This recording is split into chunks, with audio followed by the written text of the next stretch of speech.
Hello and welcome to Stargazing, the show that brings you up close and personal with your favourite stars of reggae and dancehall music. I am Shaun Cain.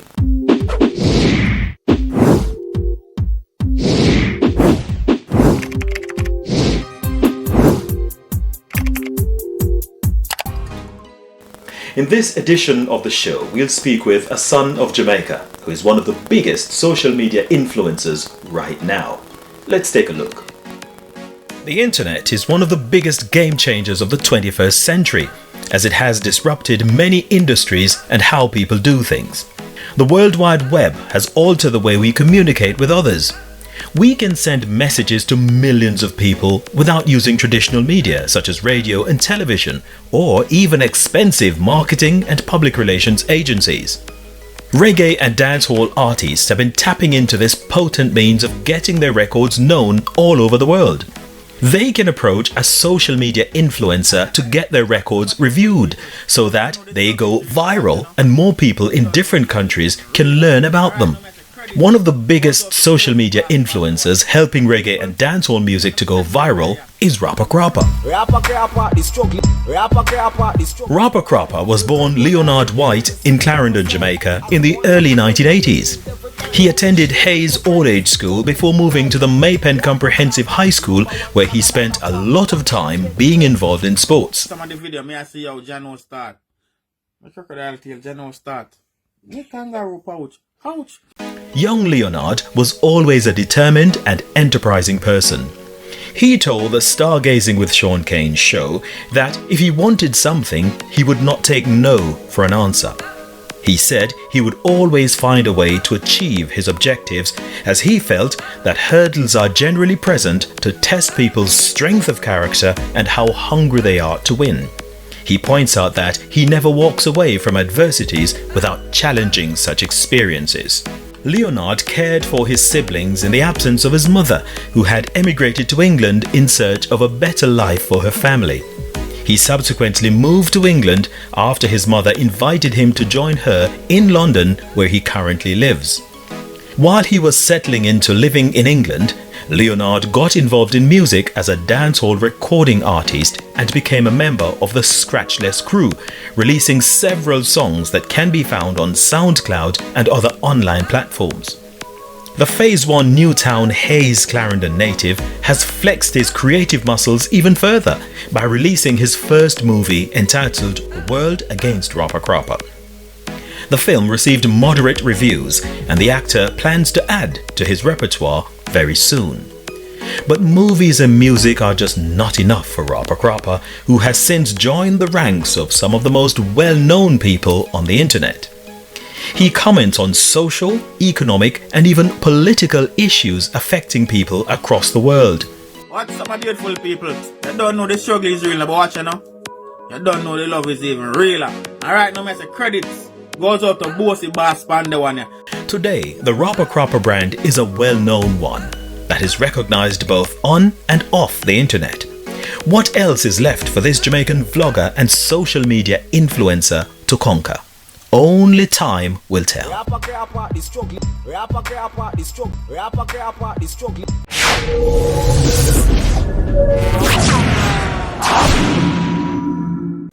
Welcome back. Rawpa Crawpa, wagwan sir. Wagwan my boss, bless everything bless. Well, everything is good, man. Everything is good. We have a great man talking with us, you know. Respect, man. I appreciate being on the show as well, man. Thank you very much. Thank you very much. Thanks for accepting the invite, man. Well, right now, Rawpa Crawpa is one of the biggest social media influencers right around anywhere you can think of. How did this happen, boss?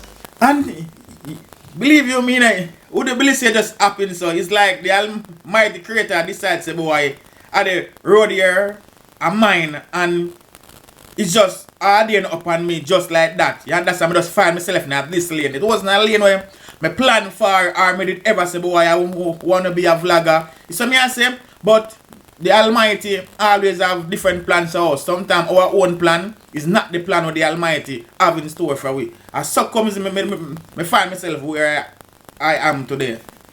Me stammer as well. So the first. So sometimes my buck, I'm stutter.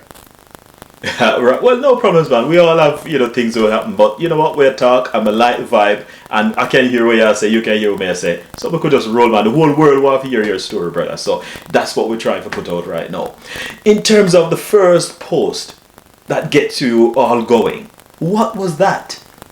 And give a joke, it was 3 posts because I'm not go say the one that went viral because it had to start from somewhere first. So one day I was going out and I was in a taxi cab and the driver is a Jamaican, but he was a Jamaican who lived over here for 50, 60 years and never go back to Jamaica. So we was having a discussion about Jamaica, and listen to me, this Jamaican were there for so long, him ate Jamaican pan a different. You would never believe he was a Jamaican too. This man dislike Jamaican and I talk bad things about Jamaica and Jamaican, and I get very upset. And so I'm not a disrespectful person.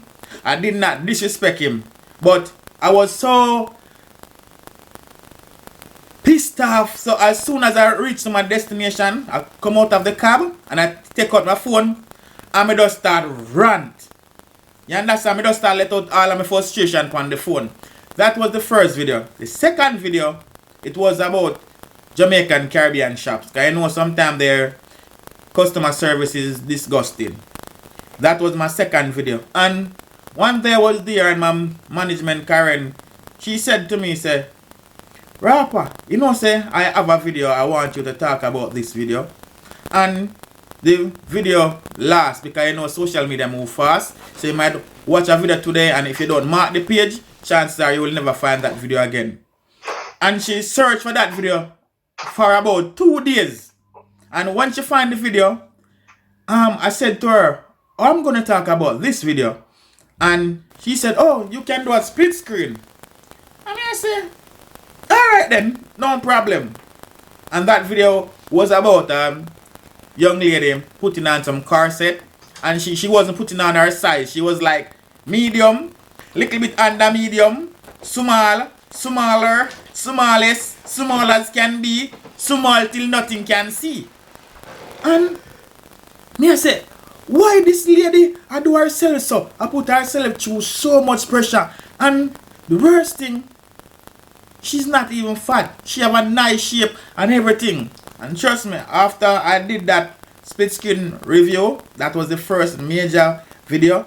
Wow, I went to sleep the next day. When I wake up, it was 1.5 million views. I couldn't believe it. That's a lot, man. That was phenomenal, man. So when you're ranting on about the taxi man, what exactly were you saying about him? Basically, I titled that video as, if you're Jamaican and you haven't been back to Jamaica more than 25 to 30 years, please don't call yourself a Jamaican. That's the way I titled that video at that time. So I was more talking about some of the people who haven't been back to Jamaica for more than 20 years, more than 30 years, more than 40 years. Because a lot of them don't think of themselves as Jamaican, or they think of themselves as better than Jamaican that just come in the country or Jamaican that living in Jamaica. So the topic was based on that. I agree with you because I myself have come across a few of them, and the things they say about Jamaica, you wonder, is it the same place that I know that they're talking about? But I think what's happened to them, they're stuck in a kind of a time travel kind of thing.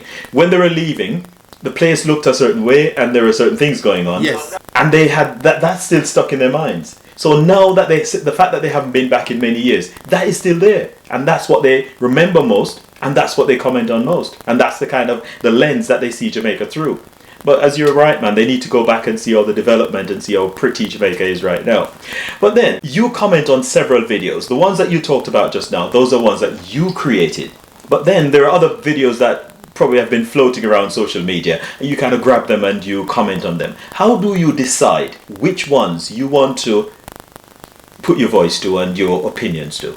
And that is not really my decision, it's the public decision, because most of the video I don't grab them. My carpenters, which is my #1 fans, they send the videos to me and they ask me what do I think about the video, what's my opinion on this situation or this topic, and then from there I give my opinion and my views on that situation.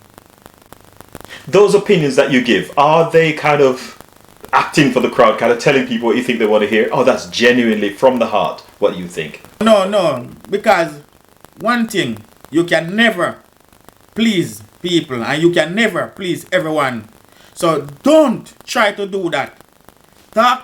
So me, I always talk how I feel about a situation or what's coming from my heart. So if you agree, that's good. If you don't agree, that's good, because everyone have different opinions. So I always try to talk about how I feel about it. I don't try to tell people what they want to hear, because you will feel. I agree with you. Now, I know that you do a lot of review of records and things like those, like dancehall music and different genres and so on. Do you do follow up on the performance of these records after you've commented on them? Yes, most of the time I do. Not all of them, but most of them, yes, I do. Yeah. And what difference have you seen? Because I know quite a few of these have just taken off like that. Well, the difference I've seen now, I've seen most of the time I review some artist music and no one really knows about this artist. And just for the main fact that I have reviewed it, a lot of people know them. They gather a huge fan base from my review. And I'm not going to say it goes on, it goes for every music I review. You understand? But yes, I do review music where artists make thousands of dollars just because I review that song and that song bus reach to mainstream. Some artists even make millions of dollars. Now, how does that make you feel then, knowing that, well, I kind of make this one bus, you know? Well, how do you feel about that? I feel good within myself and I feel a joy, you understand? Because I've done something and I've seen it make someone's life better, and it's also make other people happy as well. And that individual I did it for, he and his family is also happy. Whether they are grateful, yes or no, it still make me happy and make me feel good. Apparently you were reading my mind, Crawpa, because I was just about to ask you, how appreciative have these artists been? Have they come back to say, Crawpa, you know, I really appreciated what you did for me, because my thing has gone viral, millions of people around the world know about my records and they're buying it? Probably 4 out of 10 or 3 out of 10. Because, you know, nowadays, most of the people is all about hype. So, once they find themselves in the limelight and getting the hype, they might heal, you know, and then, but that's it. So, me I say, them not really business with it, then gone for them ways. Yeah, they got what they wanted and they're off. Yep. But you don't really watch that, and you don't let that break your spirit. Even though sometimes it break your spirit to an extent, but you don't let that 100% break. You just know, say boy, that's just mankind. So you just move on to the next, and you know, say boy, no matter what, whether somebody else know it or not, you know, say boy, you give that individual the platform so they can go up there and feed themselves and feed them family and probably feed others.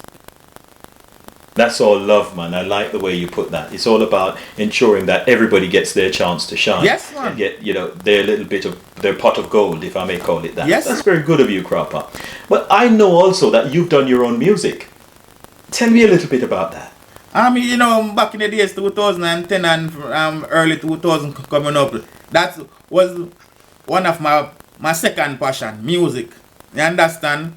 And in 2013, I decided I was going to take a break from music to start a movie, which I did. And in 2015, the vlogging take off. So, but yeah, man, when it comes to music, man, I'm a musician. I still have my SoundCloud out there with lots of songs from them time the same way. And I soon step back in the booth as well and start drop back some tune big and serious again. So people soon have the chance to see my music craft as well, my music talent, my music skill, the musical side of Rawpa Crawpa. I like that, brother. So what do you call, what's your handle? SoundCloud handle, is it Rawpa Crawpa Music? What do you call it? Rawpa Crawpa. People want to go check it out. Everything for me is Rawpa Crawpa. Right, so that's the brand. Yeah, man, big brand, I can tell you that. A big brand. So in terms of the movie as well, you know, you've got the war against. What was the storyline in that movie? What was that seeking to do? And the storyline was about an upcoming artist and his selector friend. And his selector friend find himself in a bit of pickle. And from there, the artist, after which I played, have to step out of his musical zone for a second to go and assist his friend in this feud he had with some dealers. And yeah, man, we go out there and go up on the street and we go take it to them. Very nice stuff. And what was the reaction like? Do people like it, and well, they give you good feedback on it? Well, it's mixed reaction, but most reaction is good reaction. But you do have those people who feel like, say, boy, because I talk about peace and positivity, I shouldn't do, or I shouldn't put out a movie that incite violence. But I'm saying to those people, in every movie there's a message. But you guys just pick out the violence. What about the message surrounding the violence? Can't you see that message? You only have eyes for the message. And again, some individuals think that Jamaicans mustn't shoot certain kind of movie. Jamaican must just stay in a little box when it comes to creativity, while they support Hollywood and the rest of the world with action movies. You see me I say? They will go and watch a James Bond and the wickedest action movie, but if a Jamaican do an action movie, they say, oh, it's not an action movie, it's a violence movie. Why is Jamaican movie have to have so much violence? What are you teaching the kids? And they don't look at the bigger picture and know that majority of Hollywood, the big set them, they don't complain about their action movie. Totally agree with that bit there. But you mentioned another point earlier when you said that music was your second love. So what was the first one? Because I know that you're very much of a sportsman. So did I guess that right? Yeah, man, I guess that right, man. Right. So what kind of sports were you involved with? Football. I'm a defender and I'm also a goalkeeper. But when it comes to basketball, my sports that. My passion. That's what my first passion was. You understand? One time I was little. Alright, if you know, say the first time I start even work at the age of 12, it was to buy a basketball. I remember I was 12 years old and I wanted my own basketball, and it was for $450. That time I Spalding, and my mom said, boy, I don't have no money to give you buy no ball now. If you want to buy a ball, you have to find a way to buy a ball yourself. And I was 12 years old, and believe you me, I went into Maypen and I find a bag juice factory and I buy one bag of bag juice, and believe you me, I start sell bag juice at a little youth to buy my basketball. You understand? And within 2 weeks or 3 weeks of selling bag juice to buy my basketball, a friend of mine, his stepfather had owned the club, the bag juice factory. And one day pointed at a supermarket and said, that supermarket need workers, so you can go and try to see if you can get a job there. And luckily, I went there and I did get the job there. So from 12 years old, I push out on the street to go work just to buy myself a basketball. That's how much passion I had about basketball. I love it, Crawpa. Enterprising, go-getter, whatever you want, nothing's going to stand in your way. And I can see that right now. Very, very good.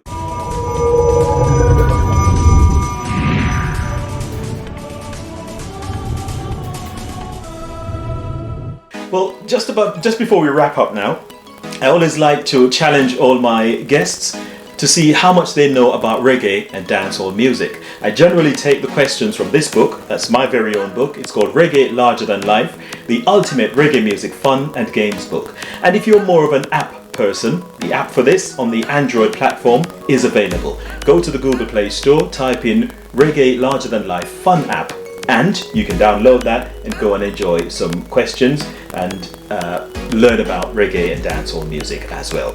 So Crawpa, I've selected a few questions here for you, just 2 of them anyway, not much. So let's just see how much you know about reggae and dancehall music. So the first question is, the late reggae king Bob Marley founded Records on Marcus Garvey Drive in Kingston in 1965. So what was the name of that record company? The options are A. Studio One, B. Tough Gong, C. Jammies, D. Quantanium Records.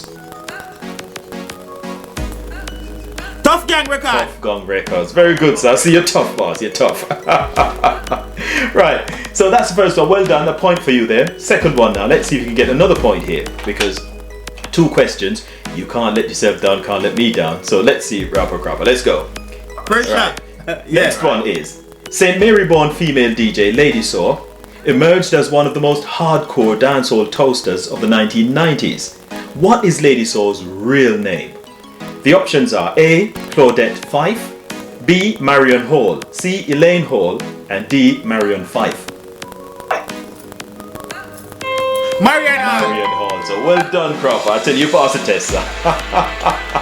Well, the questions were taken from my book here, Reggae Larger Than Life, the ultimate reggae music fun and games book. If you're more of an app, sorry, let's just put that up a little bit more so you can see. So it's Reggae Larger Than Life, the ultimate reggae music fun and games book. If you're more of an app person, you can download the Android app, which is available from the Google Play Store, and just enjoy reggae and dancehall music. So Rawpa Crawpa, thank you very much for being on the show, man. You're welcome, man. I say I read, man, and thank you as well too for having me on the show. So may I say it was a pleasure. Yeah, it was a pleasure here too, man. So thanks so much to Rawpa Crawpa for being our special guest today. And remember to subscribe, like, and share. Also press the bell so that when new shows become available, you will be the very first person to know about this. That's it for this edition of Stargazing with Shaun Cain. I'm your host, Shaun Cain. Join us next time when we'll have yet another interesting guest to share a great life story with you. Until next time, it's goodbye from me.